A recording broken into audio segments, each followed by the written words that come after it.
对，一些一些的东西，大家参与这个行为，用上来的，在用上来这些呢，还是来自于在这上的意义。I can't love it. Yesterday, my brother was fun.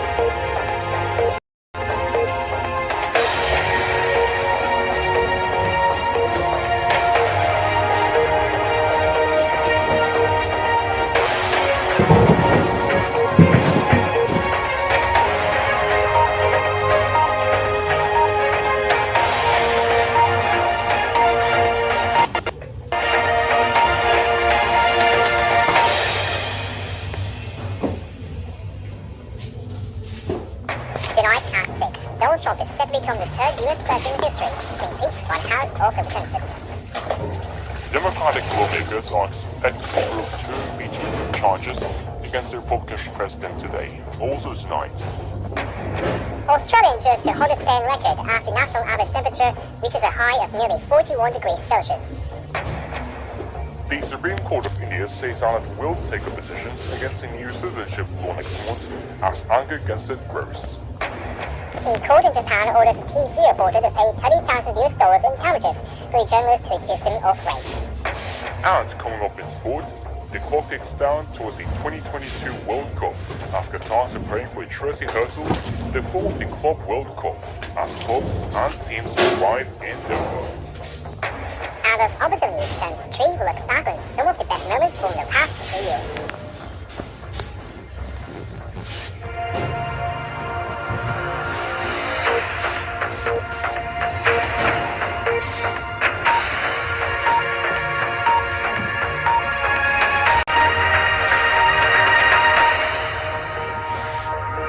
Good evening and welcome to the Office of News at 6. US President Donald Trump is on course to become the third US President in history to be impeached later by the House of Representatives. Democratic lawmakers are expected to approve two impeachment charges, namely abuse of power and obstruction of Congress against the Republican president today. Mr. Trump is scheduled to face a trial in the Senate next month, but the House chamber is controlled by members of his party, and it is unlikely to vote that he should be removed from office. The president has called the process an attempted coup and a witch hunt. On the eve of the vote, Mr. Trump argued he had been denied his rights from the beginning of this impeachment scam in a 6-page letter. He has blocked top aides from testifying before lawmakers in the House and declined an invitation to appear himself. On Tuesday, Democratic Speaker of the House, Nancy Pelosi, announced the vote on both charges. Mrs. Pelosi wrote to colleagues that impeachment is one of the most solemn powers granted to us by the Constitution and called it a quote-unquote very painful moment in our nation's history. Members of the House will meet from 9 o'clock local time, or 1400 hours GMT, on Wednesday. Votes on both articles of impeachment are expected between 18:30 and 19:30 hours. As the House prepares to vote, President Trump will fly to Michigan for a Merry Christmas rally along with Vice President Mike Pence. With us now live from Washington is our political correspondent, Talking Paul. First of all, Paul, what exactly are the charges? The first charge against Donald Trump is abuse of power. It accuses the president of trying to pressure Ukraine to dismiss his political rival, Democratic presidential contender Joe Biden. Mr. Trump and his conservative allies have alleged around evidence that while he was US Vice President, Joe Biden encouraged Ukraine to fire his top prosecutor in order to stop him investigating a Ukrainian gas company that employed his son, Hunter Biden, as a board member. Democrats say Mr. Trump tackled $400 million of US military aid and the prospect of a White House meeting for Ukrainian President Volodymyr Zelensky as bargaining chips to pro-US allies into announcing a corruption inquiry into the Bidens. The second charge is obstructing Congress. Mr. Trump is accused of failing to cooperate with the House impeachment investigation. The president has denied withholding US aid to benefit himself politically and maintains it was appropriate to ask Ukraine to look into alleged corruption. Now, how do people, Americans in particular, as well as political parties in the US, support the impeachment of Mr. Trump? Are they divided? Do they have common ground? Well, Tom, the yesterday's scores from 538 shows that 47.3% back impeachment, while 46.5% do not support it. Going to political parties now, we're talking a pretty strong 82.6% support for impeachment from the Democrats, while 43.6% of independents, that's less than half of them, have their support. And quite unsurprisingly, the Republicans, which is the party of Mr. Trump, do not back impeachment by a flat 90% and therefore appear to fall on the party lines. Okay, Paul, thank you very much for joining us. That was talking for our political correspondent in Washington. Heading to Australia now, and the contrast experience is hottest day on record, with the national average temperature reaching a high of 40.9 degrees Celsius. The Bureau of Meteorology said extensive heat on Tuesday exceeded the previous record of 40.3 degrees set on the 7th January 2013. Taking the average of maximum temperatures across the country is the most accurate measure of the heat wave. The record comes as the nation battles a severe drought and bushfire crisis. Forecasters had predicted the most intense heat would come later in the week, meaning the record could be broken again. As hundreds of fires rage, Prime Minister Scott Morrison has been criticised for his response to the natural disasters and his government's climate policy. Australia heated up this week as the masterpod air swept east across the continent, with meteorologists forecasting severe to extreme heatwave conditions. Several individual heat records for towns and cities have already been shattered. On Tuesday, places across the nation's centre recorded temperatures above 45 degrees Celsius. At the start of the week, Perth, the capital of Western Australia, recorded 3 days in a row over 40 degrees, a record for December.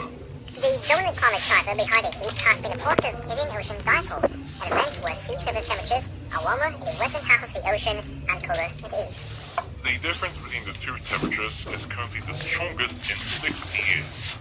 Warmer waters cause higher than average rains in the western Indian Ocean region, leading to flooding and dry conditions across Southeast Asia and Australia. India's Supreme Court has said it will take up a bunch of petitions against the new citizenship law next month as anger against it grows. The court told the federal government prepares funds the petitions. The law has been stayed. The decision comes even as Prime Minister Narendra Modi reacted with defiance to widespread protests against the Citizenship Amendment Act. The law offers citizenship to non-Muslims from 3 nearby countries. The Hindu nationalist Bharatiya Janata Party government says it will protect people from persecution, but critics say it's part of the Hindu nationalist agenda to marginalize India's more than 200 million Muslims. Adding to the fears is the government announcement that it plans to carry out a widespread exercise to weed out infiltrators from neighboring countries. Given that the exercise relies on extensive documentation to prove that ancestors live in India, many Muslim citizens fear that they could be made stateless. However, Mr. Modi said the law will have no effect on citizens of India, including Hindus, Muslims, Sikhs, Jains, Christians, and Buddhists. The Prime Minister also told his supporters at a rally on Tuesday that the opposition was spreading lies and rumours, instigating violence, and uses full force to create an atmosphere of illusion and falsehood. Home Minister Amit Shah echoed the sentiment to media, saying both my government and I are firm like a rock that we will not push or go back to all these citizenship protests. Stay with us here on Officer News, still to come after this break. A Japanese court orders TV reporter to pay $30,000 in damages to a journalist over accusations of rape. Later in sport, as the 2022 World Cup news, Qatar prepares for a dress rehearsal in the shape of this year's Club World Cup as the football circus arrive in Doha. Ovid 7 News marks its third year of broadcasting with the best scenes from the last 3 years. And the weather tonight brings more rainfall everywhere, so don't forget your umbrellas.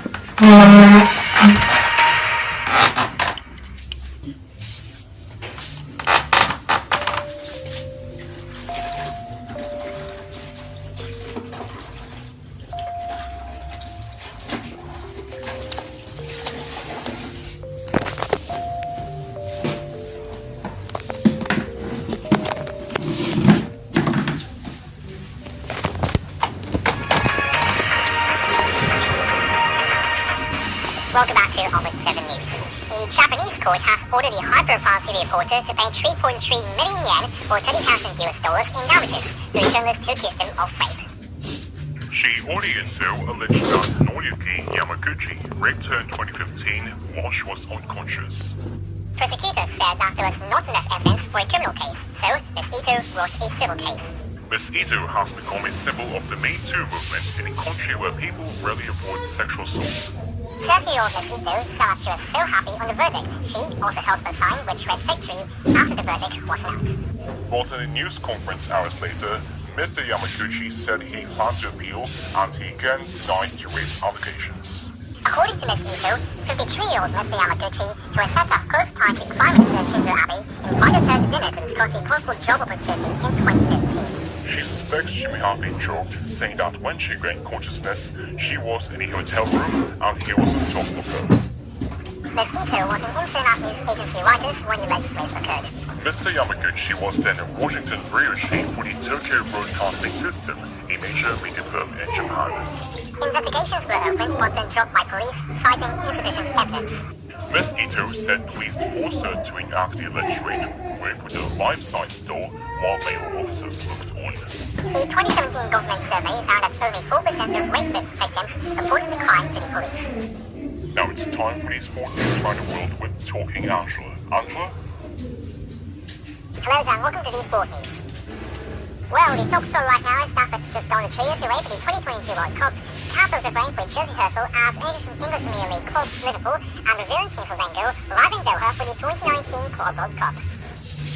Shiny new air-conditioned stations, a specially constructed fan park, a new state-of-the-art metro, and a charm offensive to woo tourists who still have reservations after the tiny oil-rich state's disability to host the sport's biggest competition in 3 years' time will all be on show. No small detail has been led to shine. Inside the fan park, there'll be music from the Cabin Beatles, as well as the Lightning Seeds, the UK band whose anthem, Football's Coming Home, has become part of English football folklore. Beer, normally restricted to hotels, will also be on sale at fans gather in rather comfortable temperatures of around 25 degrees Celsius during the daytime. Amina Al-Ali, the chairwoman of the country's Liverpool supporters club, Qatar Red, says visitors to the club state can expect a warm welcome. For Qatar, this is a test run as it prepares to handle thousands of fans from across the globe. It's also an opportunity to show the world that it is ready and able to cope with the demands placed upon it. It will hope the tournament is more impressive than its hosting of the recent World Athletics Championships, which was criticized for failing to attract enough spectators.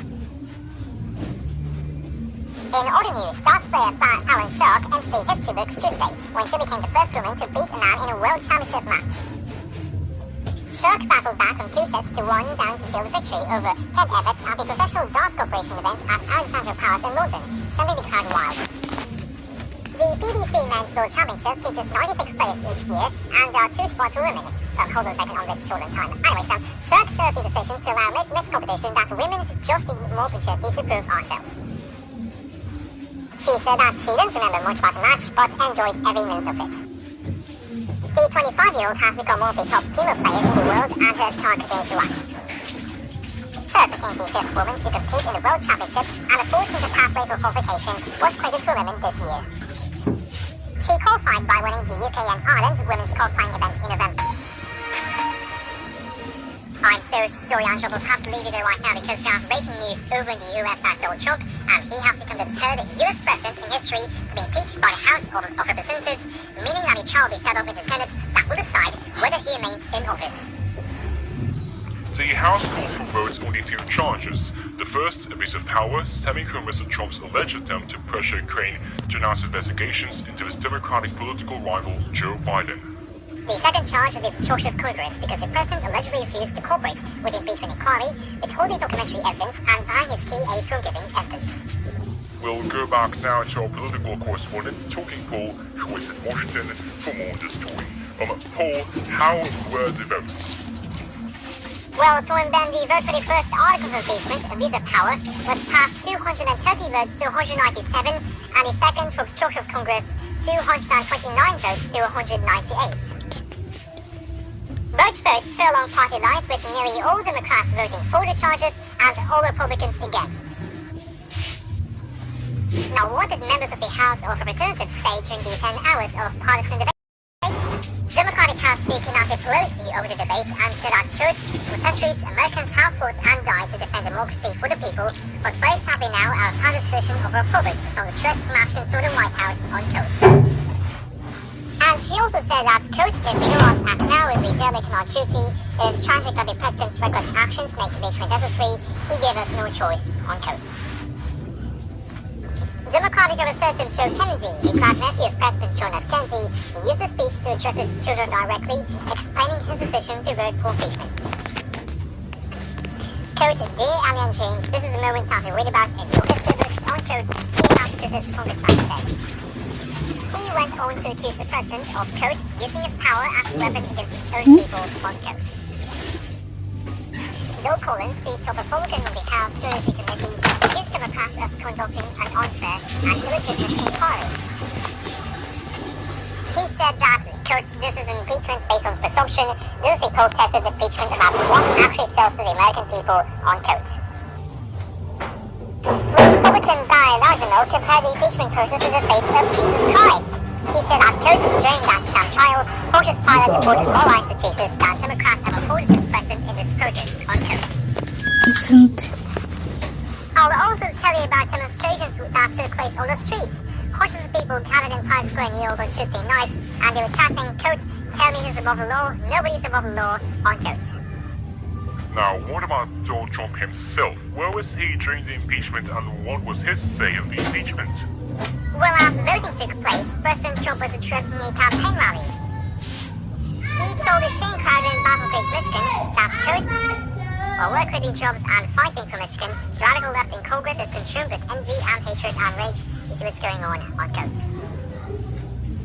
During the House debate, Mr. Trump tweeted several times, calling the Democratic arguments atrocious lies by the radical left and an assault on the Republican Party.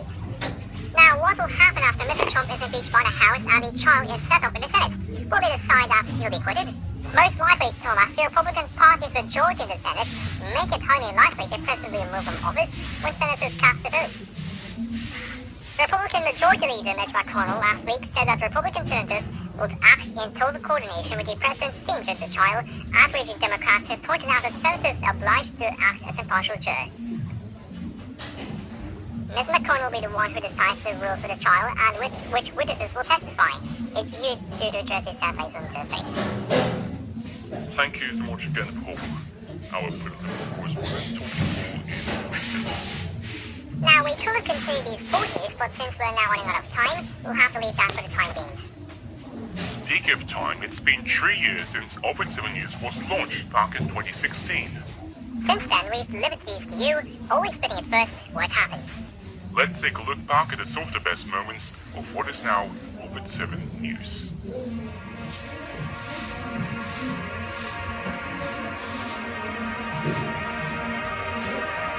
Good day and welcome to the very first edition of Tom and Ben News. Now here are the headlines. Good day and welcome to the first edition of Tom and Ben News. Now here are the news.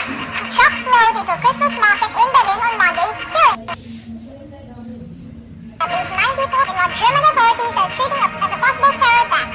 Breaking news here, after German television staff and workers are now going on strike. Vladimir Putin sought out Donald Trump in the presidential election. A female suspect has been arrested in connection with the death of Kim Jong-un's half-brother. Egypt's president has announced a 3-month state of emergency after attacks on 2 Coptic churches. NATO is expelling 7 Russian diplomats in response to a nerve agent attack in the UK. Japan's Emperor Naruhito has formally proclaimed his ascension to the throne in a loud assembly. This is Tom And Ben, and good day. This is Tom and Ben News.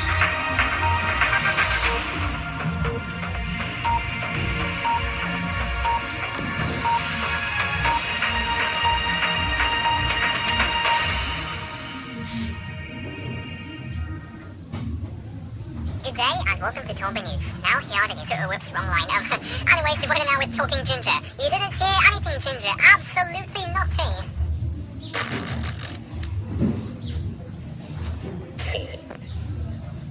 Absolutely I did, Tom and Ben. Okay, it's been a wet and windy day today, and unfortunately things won't look promising tonight. African Meteo has already issued a yellow weather warning for heavy rain in all parts of Africa, except for the north. Some clear spells may explains there to expect some localized flooding, along with transport disruptions for not only tonight but also for the days ahead. Temperatures will average at 8 degrees Celsius. The map shows how wet tonight will be, with Talking City receiving a heavy downpour and moderately breezy weather, with an average temperature of 8 degrees, and heading north with an average of 4 degrees, with some light wind showers and a moderate breeze.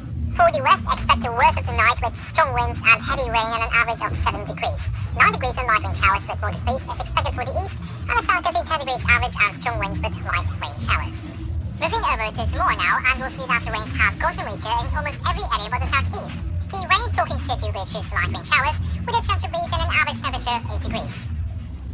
The clear and now sunny intervals to the north will be more frequent, with a moderate breeze and an average of 8 degrees, while the situation in the west will improve quite drastically, with the heavy rain skipping way to light wind showers and a moderate breeze and an 8-degree average. We get similar weather in the east with a hotter average of 11 degrees, and down south expect some strong winds, light wind showers, and a 10-degree average. Into our 3-day outlook now, and for Talking City, it's light rain and a gentle breeze with 6 degrees on Friday, drizzle and a gentle breeze with 7 degrees for Saturday, and light clouds with a gentle breeze and 6 degrees on Sunday. Moving north, there's going to be a sky full of light clouds with a gentle breeze and 5 degrees on Friday, same weather for Saturday, and the same weather again but with light winds on Sunday. Those in the west will have light clouds with a gentle breeze with 5 degrees for Friday, light clouds and light winds with 4 degrees on Saturday, and for Sunday the cloud cover will thicken with a gentle breeze and 6 degrees Celsius. Going east, and heavy winds with a moderate breeze and 8 degrees on Friday, light wind showers and a moderate breeze with 9 degrees for Saturday, and light clouds with a moderate breeze and 8 degrees on Sunday will be expected. Finally for the south, there's light wind showers and a fresh breeze with 9 degrees for Friday, gusty winds with light wind showers with 8 degrees on Saturday, and during the Sunday, it's strong winds with sunny intervals and an average of 9 degrees. That's all for today's weather. Good night. Thank you very much, Talking Ginger. Now the turn to our top stories for tonight. Donald Trump has been impeached by the US House of Representatives. The Democratic-controlled chamber has passed 2 charges: abuse of power, obstruction of Congress, and made Mr. Trump the 3rd US president in history to be impeached. Australia has experienced the hottest state record. The average temperature nationwide has reached a high of nearly 41 degrees Celsius, and forecasters say that more intense heat will come later this week. The Supreme Court of India says that it will hear a court of petition against the new citizenship law next month, as opposition against it continues to grow.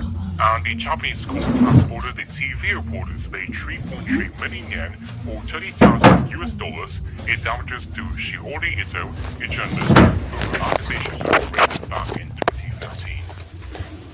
Now for more news and content, go to our website. That's at sites.google.com/view/Ovid7News. The next bulletin on Ovid7 TV is at 10 o'clock. I'm Talking Tom. And I'm Talking Ben from the team here on the Ovid7 News at 6. We wish you a very good night. Bye-bye.